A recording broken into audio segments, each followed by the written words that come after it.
এই যে ইলেকশনে বাংলাদেশে গ্রামে গ্রামে গ্রামে কি হবে, ইলেকশনের আগের রাতে টাকা নিয়ে সবাই বের হয়, সাথে নাই কোরআন শরীফ। এরপরে আপনার ঘরে ভোট আছে 5টা, আপনার বলবে কত, আপনি বলবেন 20,000, সে বলবে 10,000, এরপরে 15,000, যার যা দিয়ে পারে। এখন আপনি যে টাকাটা নিবেন এবং পরের দিন ভোট দিবেন, সাক্ষী কি? সাক্ষী হলো কোরআন শরীফ। কোরআন শরীফের উপর টাকাটা রাখে। আমি নিজে আমার অঞ্চলে এই সাক্ষী যারা কোরআন শরীফের উপর থেকে টাকা নিছে এবং দিছে, এরপরে টাকাটা রাখে যে তুমি কোরআন শরীফের উপর থেকে নাও, মানে হলো এইরকম একটা হারাম কাজের সাক্ষী রাখতেছে কোরআন শরীফ। এটা হলো বাংলাদেশের কালচার। এই একটা মজার ঘটনা জাস্ট মনে হলো যে একটু বলা দরকার। সিরাজগঞ্জে এই জাস্ট 2-3 বছর আগেই একটা ছোট লোকাল ইলেকশনে যে কাজটা হয়েছে, আপনি নিলেন কয় হাজার টাকা? 2,000 টাকা। কয় বছরের জন্য? 5 বছরের জন্য। এখন আপনারা যে 2,000 টাকা দিল, সে তো আপনার রাস্তার ইট চুরি করবে, বালি চুরি করবে, সিমেন্ট চুরি করবে, আপনার টেন্ডারের চাল খাবে, গম খাবে, সব খাবে। আপনার টাকা, তাহলে সে টাকা পাবে কই বলেন? ভোটার যদি ভালো হয়, রাজনৈতিক দল হেদায়েতপ্রাপ্ত হতে বাধ্য। দেশের মানুষ যদি ভালো হয়, তাহলে রাজা আগের কালের আর এখনকার শাসক ভালো হইতে বাধ্য।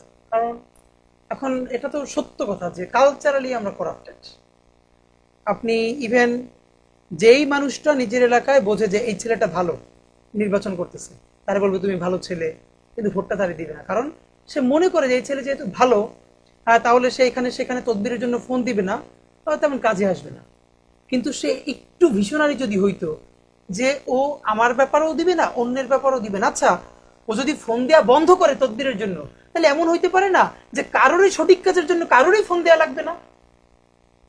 মানে এখন আমরা প্রত্যাশা করি কি আমি তারে ভোটটা দিব যে আমার একটা বিপদে ফোন দিবে, এক্সট্রা একটা সুবিধা দিবে।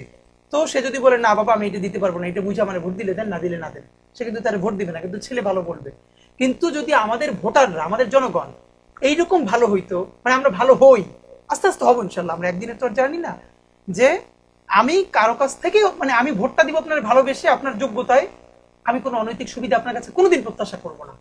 তো যদি আমার অনৈতিক সুবিধা প্রত্যাশা করা না লাগে, তাকে এম্পাওয়ার করার মধ্য দিয়ে যদি এমন একটা রাষ্ট্র হয় যে কারোরই কোনো সঠিক কাজ, ধরেন আপনি পাসপোর্ট অফিসে যাবেন, এনআইডি করার জন্য ইলেকশন কমিশনে যাবেন, এইটা তো নাগরিক হিসেবে আপনার এমনিতেই প্রাপ্য, কিন্তু আমাদের মনস্তত্ত্বে তৈরি হয়ে গেছে কি পরিচিত কেউ লাগবে, মানে এটা ছাড়া তো আপনার হয় না। এটা হলো বাংলাদেশে। কারণ ফেভার ছাড়া আপনি একটা জিডি করবেন, জিডি যেটার একটা স্পষ্ট প্রমাণ আছে আপনি হ্যারাসমেন্টের শিকার হয়েছেন, সেই জিডিটাও আপনার কোনো না কোনো একটা পলিটিক্যাল পরিচয় দেওয়া লাগবে, অথবা একটা প্রশাসনিক পরিচয়, নইলে আপনি 2 ঘন্টা বসে থাকবেন, আপনার ইভেন জিডিটার কপিটাও বাইরে থেকে বলবে যে লেখাই আনেন, একটা কিছু করে দেন।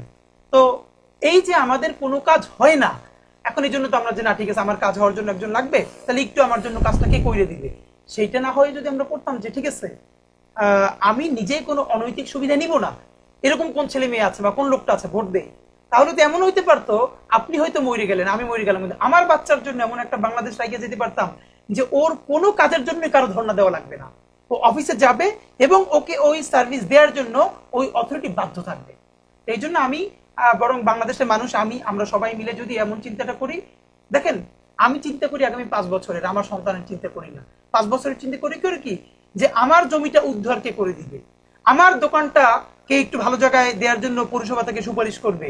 এই 5 বছরের সুবিধা নিতে গিয়ে আমি 50 বছর দেশটারে ক্ষতি করে ফেলি। তো আমি আমার 5 বছরের চিন্তা না করে আমি যদি জাস্ট আমার সন্তানের জীবনটা চিন্তা করি, যে না আমি যা কষ্ট করলাম আমি ভালো মানুষকে নির্বাচিত করব, যার ফলে আমার সন্তানের জীবনে কোনো সঠিক কাজের জন্য কারো কাছে ধর্ণা দেওয়া না লাগে, এতটুকু ভিশনারি হইলে। তার মানে এবার তো ভোটারদেরই এত বেশি সচেতন হওয়ার সুযোগ এসেছে।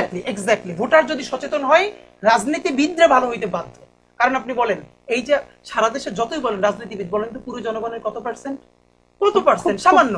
এই ভোটারদের হাতেই তো মূল ক্ষমতাটা, মূলত তো ভোটারদেরই সচেতন হওয়া দরকার। ভোটাররা যদি সচেতন হয় তাইলে তো একটা চোর, গুন্ডা, বদমাশ নির্বাচিতই হইতে পারে।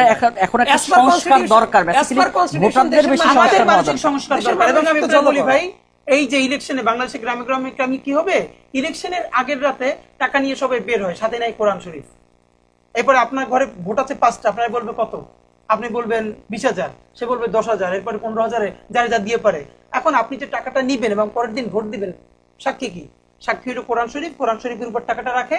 আমি নিজে আমার অঞ্চলে এই সাক্ষী যারা কোরআন শরীফের উপর থেকে টাকা নিছে এবং দিছে, এরপরে টাকাটা রাখে যে তুমি কোরআন শরীফের উপর থেকে নাও, মানে হলো এইরকম একটা হারাম কাজের সাক্ষী রাখতেছে কোরআন শরীফ। এটা বাংলাদেশের কালচার। এই একটা মজার ঘটনা জাস্ট মনে হলো যে একটু বলা দরকার। সিরাজগঞ্জে এই জাস্ট 2-3 বছর আগেই একটা ছোট লোকাল ইলেকশনে যে কাজটা হয়েছে, মানে ইলেকশনের আগের দিন ওই বাটপার প্রতিনিধিটা গেছে, যাওয়ার পরে টাকাটা দিয়েছে, দেওয়ার পরে কোরআন শরীফটা ছোঁয়ানো হয়েছে। যে ঠিক আছে তাকে ভোট দিবে। তো ভোট কেন্দ্রে ঢোকার আগে বিভিন্ন জায়গায় তাদের লোকজন ছিল, আবার কোরআন শরীফটা হাতে নিয়ে এনে দাঁড়ায় ছিল যে তারা যাতে এই যে ভোটটা দিচ্ছে মনে করায় দেওয়া। এবং ভোট দেওয়া শেষ, ভোট দেওয়ার পরে তাদেরকে আগে থেকে বলে দিয়েছে যে টাকাটা যে দেওয়া হইলো এই প্রথম দিনে কিন্তু খরচ করার জন্য বিভিন্ন মার্কেট টার্কেটে যায় না, তাহলে মানুষ বুঝবে যে হাতে নগদ টাকাটা আছে। তো ভোট দেওয়া শেষ, সে জিতেও গেছে। 2-3 দিন পরে যখন ওই টাকার বান্ডেল গুলো নিয়ে প্রত্যেকে দোকানে গেছে, যা দেখে টাকাটা হলো জাল। এই জাল নোটটা হওয়ার কারণে সিরাজগঞ্জে এই ঘটনা প্র্যাকটিক্যালি ঘটেছে। তো যাওয়ার পরে তারপর যখন গেছে যে এই যে আপনি তো চেয়ারম্যান নির্বাচিত হয়েছেন, আপনাদের জাল নোট দিচ্ছেন কেন? আইনগত ভাবে কি জাল নোট লেনদেন করা, যে কোনো কিছু রাখা অনৈতিক। তারপর সে আবার উল্টা থ্রেট দিয়েছে, তোমাদের কাছে যে জাল নোট আছে এটাই তো বেআইনি, পুলিশে ধরাই দিব, তাড়াতাড়ি আসো। এইটাই বাংলাদেশে এটাও কিন্তু হয়, এটা প্র্যাকটিক্যালি হয়েছে সিরাজগঞ্জে। এটা হয় এখন। এবং সবথেকে খারাপ কি জানেন, যে এই লোকটা রাতে 2000 টাকা নিল একটা ভোটের জন্য, সে সকালবেলা উঠে মানুষকে বলে মেম্বার চোর, চেয়ারম্যান চোর, সবাই চোর, উনি ফেরেশতা। কিন্তু আসলে যে সেই বড় চোর। এখন এই লোকটারে জাস্ট এভাবে বলে তো আর উনি অফেন্ডেড হবেন, অন্য তো আর চরিত্র বদলাবেন না। বাট এটা যদি কেউ বুঝাইতে পারতো, ভাই আপনি নিলেন কয় হাজার টাকা, 2000 টাকা, কয় বছরের জন্য, 5 বছরের জন্য। এখন আপনারা যে 2000 টাকা দিল, সে তো আপনার রাস্তার ইট চুরি করবে, বালি চুরি করবে, সিমেন্ট চুরি করবে, আপনার টেন্ডারের চাল খাবে, গম খাবে, সব খাবে। আপনার টাকা 40 টাকা পাবে কই বলেন? একজন চেয়ারম্যান সে কয় টাকা প্রতি বছরে পায়? তার 10 গুণ তো 100 গুণ খরচ করে ইলেকশনে। এখন সে যদি আমার রড, সিমেন্ট, চাল, ডাল না খায়, সে খাবে কি? এবার সে যদি একটু তারে বুঝাই বলতো, বাবা আপনি 2000 টাকা নিয়েন না, আমরা যদি কেউ টাকা নেয় নাই, তাহলে তো এই লোকটার তো ইলেকশনে খরচই হবে না। খরচ না হইলে ওর তত চুরিও করা লাগবে না। জানেন, একটা ইউনিয়নের মেম্বার, আই রিপিট ইউনিটের যে মেম্বার, আমি এমন জানি যে মেম্বার ইলেকশনে সে 8-10 লাখ টাকা খরচ করে ফেলছে, পুরো 5 বছরে সে 5 লাখ টাকা সম্মানই পাবে না। এখন এই ইলেকশনটা করে তিনজনই হয়তো 10 লাখ করে খরচ করছে, একজন জিতবে, সে ওইখান থেকে চুরি চামারি করে ব্যাকআপ দিবে, বাকি 2জন কিন্তু টাকা ধার করছে। এই জন্য আমরা সবাই যদি ওই 2000 টাকা 5000 টাকা না খাই, তাহলে প্রার্থীরও খরচ নাই এবং তার চুরি করারও দায়বদ্ধতা। 3-4 গুণ টাকা চুরিও করে নেয় না, তাকে তো চুরি করে লাগবে না। এবং আমি আপনাকে আরেকটা বলি, আমি এমন একজন মেম্বারের সাথে কথা বলছি, সে টাকা বৈধ মনে করে, বলে আমি টাকা নিব না, মানে আমি টাকা ইলেকশনের সময় যা খরচ করছি টাকা ওর দিছি না, টাকা আগে দিছি পরে নিতেছি, মেন্টালি সেটার বৈধ মনে করতেছি। এর মানে ভাই, আমরা সবাই মিলে যদি একটু ভালো না হই, আসমান থেকে ফেরেশতা এসে দেশ শাসন করবে না। যারা চোর, বাটপার, ডাকাত, এরা কিন্তু কেউ আমাদের বাবা, চাচা, ফুপা, খালু।